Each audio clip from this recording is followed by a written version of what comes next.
World peace, अच्छा ये piece की बड़ी बातें करते दिख जाएंगे, वर्ल्ड पीस ये मूवमेंट। बुद्ध और गांधी का देश है, ये युद्ध का नहीं बुद्ध का देश है।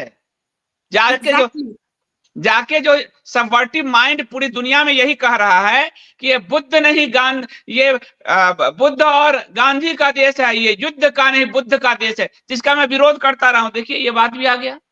ये आपको मैं हिस्ट्री से बता रही हूँ, ठीक है, और ये बात यूरी ने बताई है, यूरी बेज़मेनोव ने।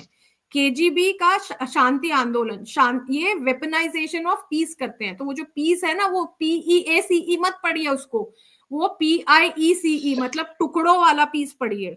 ये this is actually world peace movement, PICE, दुनिया देश को पीसेस में तोड़ने का मूवमेंट ज्यादा है। शांति का हथियारीकरण, वेपनाइजेशन ऑफ पीस, केजीबी शांति के बहाने सरकारी संगठनों में घुसपैठ करता है। निशस्त्रीकरण यानी डिसआर्मामेंट कोई समाधान नहीं है। भय बिन होए ना प्रीत, ये मैंने लिखा है क्योंकि हमारे शास्त्रों में भी ये कहा गया है कि भय के बिना कोई प्रीत नहीं हो सकती, और एग्जैक्टली वही चीज यूरी ने भी कहा है कि डिसआर्मामेंट इज नॉट अ सोल्यूशन, आपके पास में हथियार होने चाहिए। तो ये जो पीस का जो फसाड है बनाया हुआ है मुखौटा, वो सब गलत है, झूठ है, ये भी एक इनका सबवर्जन टैक्टिक है। वर्ल्ड पीस काउंसिल केजीबी का एक मुखौटा संगठन है। अच्छा, इसमें आप देख सकते हैं हिस्ट्री में पीछे रोमेश चंद्र नाम के एक सीपीआई के नेता होते थे, इन्होंने हाँ हाँ उनके बताया था। रोमेश चंद्र इसका प्रमुख चेहरा थे।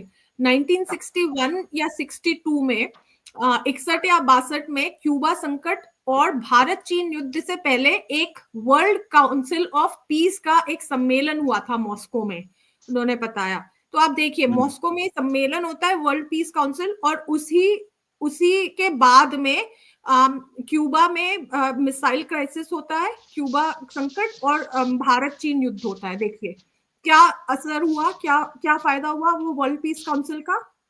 कोई नहीं, PICE ज्यादा है, क्योंकि it was more about violence than peace. शांति आंदोलन के पीछे की सच्चाई ये है कि जो लोग ये इस चीज की बातें करते हैं पीस की, ये लोग वास्तविकता को दिखाने में असमर्थ, को देखने में असमर्थ है। They don't want to accept the reality.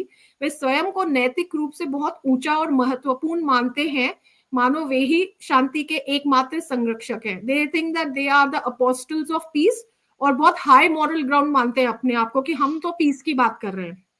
ये लोग आत्म मोह में जीते हैं, आत्म मोह के शिकार होते हैं ये। हाँ, आप देखिए अपने ही गुणगान, narcissist character, narcissist, exactly, camera, light, action, लोग मर रहे हैं लेकिन उनके फोटोग्राफी, एक दिन में 25 ड्रेस बदलने से फुर्सत ही नहीं मिलती इनको। एग्जैक्टली। रोमेश चंद्र सोवियत प्रचार का मोहरा थे, वो एक बहुत ही चतुर राजनीतिज्ञ थे। उनमें सोवियत संघ के प्रभाव का विरोध करने की इच्छा शक्ति नहीं थी। तो ये लोग जो रहते हैं इनमें रेजिस्ट करने की जो जो अप्रोच किया जाता है, जो इनके सबवर्टर्स होते हैं उसको रेजिस्ट करने की शक्ति नहीं होती है, मना नहीं कर पाते हैं, और वो इतने आत्ममुग्ध होते हैं। अभी यूएस में भी पीस की बातें हो रही है ना, Trump is talking about piece, I want piece, I want piece. और उनपे भी ये आरोप तो है ही कि वो केजीबी के द्वारा ही has been propagated by KGB. उनकी पत्नी भी चेक की रिपब्लिक की है, उनके बच्चे आधे रूसी हैं, एक तरह से चेक हैं। तो हाँ, anyways coming back to this, तो अब वो भी देखने वाली बात है कि कितना पीस रहता है जब पीस की बात हो रही है। उनमें सोवियत संघ के, तो जो ऐसे लोग होते हैं जो पीस की बात करते हैं, उनमें सोवियत संघ के प्रभाव का विरोध करने की इच्छा शक्ति नहीं थी। ये यूरी की बात है, he is talking about Romesh Chandra. But आप इसको और भी जो पीस की बातें करते हैं उन पे आप लागू कर सकते हैं। ऐसे लोग पूरी तरह से सोवियत प्रचार के हाथों में बिक चुके होते हैं। उन्हें सोवियत संघ द्वारा पुरस्कारों के रूप में लाभ मिलता है। सोवियत संघ द्वारा बनाए गए संगठनों जैसे जवाहरलाल नेहरू पीस कमेटी में प्रगतिशील लेखक, इतिहासकार, राजनेता और पत्रकार शामिल थे। अब देखिए प्रोग्रेसिव राइटर्स, ठीक है, नाम ऐसे प्रोग्रेसिव रखते हैं जैसे बहुत बहुत अच्छा काम कर रहे हैं, मॉडर्न है, आउटलुक है और प्रोग्रेसिव है, नाम इतने सुंदर सुंदर रखते हैं ये। वह बस एक मोहरे से ज्यादा अधिक कुछ नहीं थे। शांति विरोध उनका शांति विरोध उनका असली मकसद नहीं है। सच कहा जाए तो तथाकथित शांति विरोध पीस प्रोटेस्ट सिर्फ एक बहाना है। अक्सर ये विरोध स्वतंत्र जन आंदोलन नहीं होते, बल्कि इन्हें विरोधी गुटों द्वारा वित्तीय सहायता दी जाती है। तो ये जो वर्ल्ड पीस के का जो मुखौटा जो प्रोटेस्ट होते हैं, इनको भी फाइनेंशियल फंडिंग दी जाती है। वियतनाम युद्ध के दौरान सोवियत संघ ने एंटी वॉर प्रदर्शनों को फंड करने में उतना ही पैसा लगाया जितना उन्होंने सीधे अपने सहयोगियों को समर्थन देने में लगाया था। तो देखिए, ये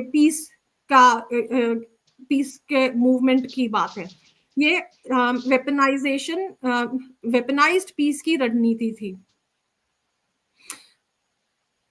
तो ये है, ऐसे लोग जो रहते हैं, जो शांति के समर्थक होते हैं, ये वास्तव में यदि ये ईमानदार होते तो ये क्रेमलिन, वॉशिंगटन डीसी या शंघाई में जाकर के भी पीस मार्च निकालते। ये वहां पे पीस मार्च क्यों नहीं निकालते? संदीप जी बताइए। ये पीस चाहते तो सबसे ज्यादा तो दुनिया भर में जिन्होंने वायलेंस मचा रखी है वो तो ये देश है, वहां जाकर के निकाले ना। न्यू दिल्ली में निकालते हैं पीस प्रोटेस्ट। ये लोग भटके हुए मिसगाइडेड कावर्ड्स होते हैं, भटके हुए कायर होते हैं, बेबुनियाद और बेईमान लोग होते हैं। ये कहना भी गलत होगा कि उन्हें सूचना नहीं थी। ये कोई बहाना नहीं है, क्योंकि उनके पास सही जानकारी प्राप्त है और वो विवेक के अनुसार अपने कार्य करने की उनको पूरी स्वतंत्रता है। तो ये जो रोमेश चंद्र थे, इन्होंने इनके बारे में कहा जाता है कि इन्होंने जो इंडो चाइना वॉर हुआ था उसमें इन्होंने जो भारतीय सेना थी उसकी बड़ी आलोचना की थी। तो भारतीय सेना का मनोबल गिराने वाली भी बात की और इन्होंने पूरी तरह से वो की थी। और ये भी मैंने सुना है कि कम्युनिस्टों ने जब वो युद्ध हुआ था उस समय खून की कमी हुई थी, तो काफी सारे भारतीयों ने ब्लड डोनेशन किए थे और सीपीआई वालों ने नहीं किए थे। वो आलोचना कर रहे थे कि वो पीस का ही राग अलाप रहे थे कि भारत को चाइना के साथ में वॉर में नहीं उलझना था।